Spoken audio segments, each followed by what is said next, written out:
அவர்கள் இவர்கிட்ட ரகசியமா சொன்னதாக கருணாநிதி ரகசியமா என்ன தெரியுமா சொல்லியிருப்பாரு? எனக்கு இந்த ஊர்ல ஒரு சின்ன வீடு இருக்கு, எனக்கு இந்த ஊர்ல ஒரு சின்ன வீடு இருக்கு, இதை யாருக்கிட்டையும் சொல்லிடாத, நான் இந்த புத்தகத்துல இந்த கதை எழுதியிருக்கேன், இந்த மாதிரி கதை எழுதியிருக்கேன்னு வேணா சொல்லியிருப்பாரு கருணாநிதி.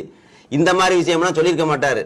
என்ன வாழ முடியாத அவர்கள் புத்தகம் சிவா, நான் இந்த ஊரில் இத்தனை துணைவி வைத்திருக்கிறேன், இத்தனை மனைவி வைத்திருக்கிறேன், இதை யாரிடமும் சொல்லிவிடாதே, உனக்கு தெரிந்த விஷயத்தை யாரிடமும் சொல்லிவிடாதேன்னு இப்படி வேணா கருணாநிதி சொல்லியிருப்பாரே தவிர, நான் காமராஜர் கையை பிடிச்சிக்கிட்டு நீ தான் ஜனநாயகத்தை காக்கணும்னு சொன்னு ஒரு நாளும் சொல்லியிருக்க மாட்டார். ஏன்னா காமராஜர் விமர்சனம் பண்ணதே கருணாநிதி தான்.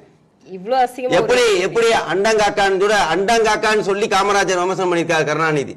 ஆமா, இது எருமை தோல் அப்படின்னு எருமை தோல் இந்த மாதிரிலாம் விமர்சனம் பண்ணவங்க காமராஜர் கையை பிடிச்சிட்டு சொன்னாங்களா? ஐயா காமராஜர் சூழ்ச்சி பண்ணி வீழ்த்தினதே திராவிட இயக்கம் தான், இந்த கருணாநிதி இயக்கம் தான். ஒரு நல்ல மனிதரை, இந்த நாட்டுக்கான மனிதரை, ஒரு படிப்பறிவு இல்லாத குழந்தைகளுக்கும் இந்த படிப்பறிவு இல்லாத சமுதாயத்தையும் படிப்பறிவாக கொண்டு வரணும், பள்ளிக்கூடங்கள் அதிகமா திறக்கணும், சத்துணவு கொடுக்கணும் சொல்லி பல திட்டங்களை தொலைநோக்கு பார்வையோட இந்த தமிழ்நாட்டுக்கு கொண்டு வந்தார் காமராஜர் ஐயா. இவங்க என்ன கொண்டு வந்திருக்காங்க?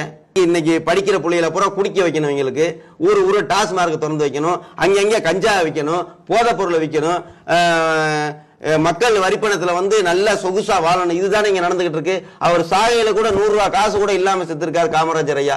அந்த மாதிரி ஆட்சியெல்லாம் இன்னைக்கு கொடுக்க முடியுமா? கருணாநிதி போய் முதல்ல கருணாநிதியையும் காமராஜையும் ஒப்பிட்டு பேசலாமா? கள்ளத்தன